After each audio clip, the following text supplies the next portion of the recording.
Small intestine. So এই টপিকে আমাদের প্রথমে জানতে হবে যে আমাদের স্মল ইন্টেস্টাইন আসলে কি কি নিয়ে গঠিত, তাই না? তো এখানে দেখা যাচ্ছে ফার্স্টেই আমাদের ডুওডেনাম নাম থাকে স্মল ইন্টেস্টাইন। এই যে এখানে এই কালারটার নাম আমি জানি না, পার্পল না কি যেন কালার বলে, যাই হোক। এটা হচ্ছে আমাদের গোলাপি কালারের মতো, এটা হচ্ছে আমাদের ডুওডেনাম। ডুওডেনামের পরে এটা হচ্ছে জেজুনাম কালার সবুজের মতো, এবং লাস্টে গোলাপির মতো এটা হচ্ছে আহ যেটা হচ্ছে আইলিয়াম। ওকে, সো এই তিনটা কালার যে ইন্ডিকেট করা হয়েছে এই সম্পূর্ণ মিলে হচ্ছে আমাদের স্মল ইন্টেস্টাইন। এছাড়াও আমরা দেখতে পাচ্ছি এর চারপাশ দিয়ে একটা বড় শ্যাডো আছে, তাই না? এইটা হচ্ছে আমাদের লার্জ ইন্টেস্টাইন। ওকে, সো লার্জ ইন্টেস্টাইন আজকে আমাদের কনসার্ন না, আজকে আমাদের কনসার্ন হচ্ছে স্মল ইন্টেস্টাইন নিয়ে পড়াশোনা করা। স্মল ইন্টেস্টাইন শুরুর আগে কি থাকে? স্মল ইন্টেস্টাইন শুরুর আগে থাকে আমাদের স্টোমাক, এবং স্টোমাকের উপরে আরো উপরে থাকে কি? ইসোফেগাস। ওকে, তো ইসোফেগাস হচ্ছে খাদ্যনালী, অর্থাৎ আমরা মুখ দিয়ে যা খাই সেটা খাওয়ার পরে ইসোফেগাস দিয়ে গিয়ে স্টোমাকের মধ্যে পড়ে। স্টোমাকের মধ্যে পড়ার পর সেটা কি হয়? সে স্টোমাক থেকে সেটা বিভিন্ন ভাবে মানে যতটুকু ডাইজেশন অ্যাবজর্পশন হওয়ার কথা পরবর্তীতে আসে আমাদের ডুওডেনামে। এই ডুওডেনামে আসার সাথে সাথে আমাদের স্মল ইন্টেস্টাইনে এরা প্রবেশ করে, এবং সেখান থেকেই ডুওডেনামের কাজ শুরু হয়। হওয়ার পরবর্তীতে এরা ডুওডেনামের পরে জেজুনামে যায়, জেজুনামের পর আইলিয়ামে যায়।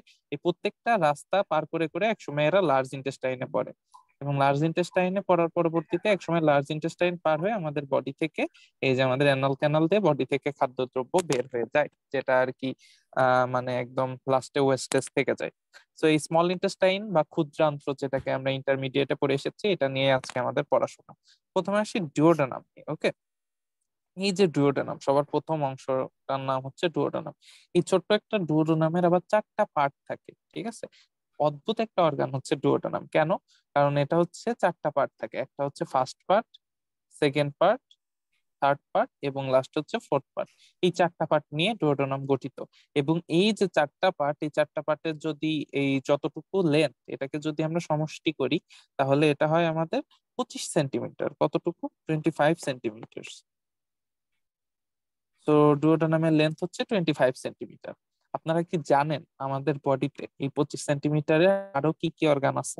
আমাদের বডিতে কিন্তু শুধু ডুওডেনাম না, ডুওডেনাম ছাড়াও এই 25 সেন্টিমিটারের আরো অর্গান আছে।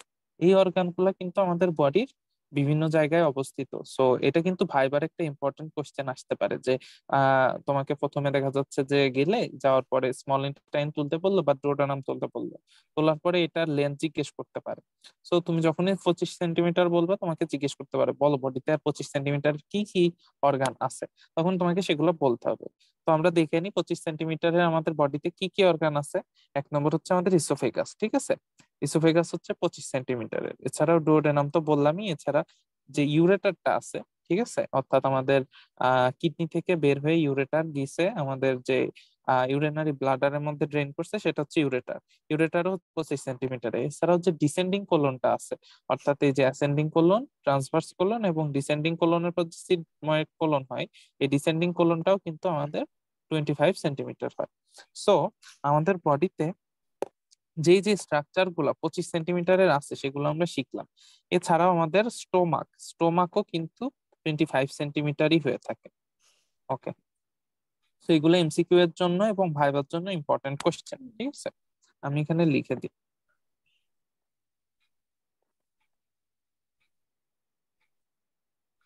ওকে, সো আমরা পরবর্তীতে যাই। দেখো, according to peritoneal relation duodenum কোন ধরনের অর্গান? ওকে, সো পেরিটোনিয়াল রিলেশন কি জিনিস আমরা কি জানি? আমাদের বডির মোটামুটি প্রত্যেকটা অর্গানেরই একটা কাভারিং থাকে। ঠিক এইভাবে আমাদের টোটাল অ্যাবডোমিনাল যে অর্গান, সব অর্গানের একটা বাহ্যিক কাভারিং আছে, সেটার নাম হচ্ছে পেরিটোনিয়াম। এই পেরিটোনিয়ামের মাধ্যমে আমাদের টোটাল যে হচ্ছে ইয়া আছে, মানে অ্যাবডোমেন আছে, কাভার থাকে।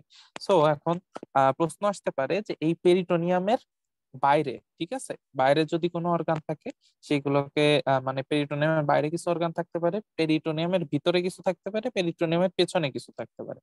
তো ইউজুয়ালি পেরিটোনিয়ামের বাইরে ইউজুয়ালি কিছু থাকে না, যেহেতু এইটা আমাদের যে মাসল স্কিন এগুলা সরিয়ে ফেলার পরে আমরা সবার প্রথমে পেরিটোনিয়াম দেখতে পাই।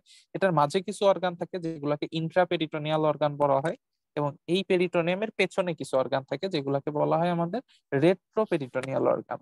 সো যদি পেরিটোনিয়াল রিলেশনের উপর বিচার করি, সেক্ষেত্রে দেখা যাচ্ছে আমাদের যে মানে ডিওডোনামটা আছে সেটা হবে রেট্রোপেরিটোনিয়াল অর্গান, অর্থাৎ ডিওডোনামের পেরিটোনিয়ামের পেছনে আমাদের ডিওডোনামটা অবস্থিত। ওকে, তো এখন প্রশ্ন আসতে পারে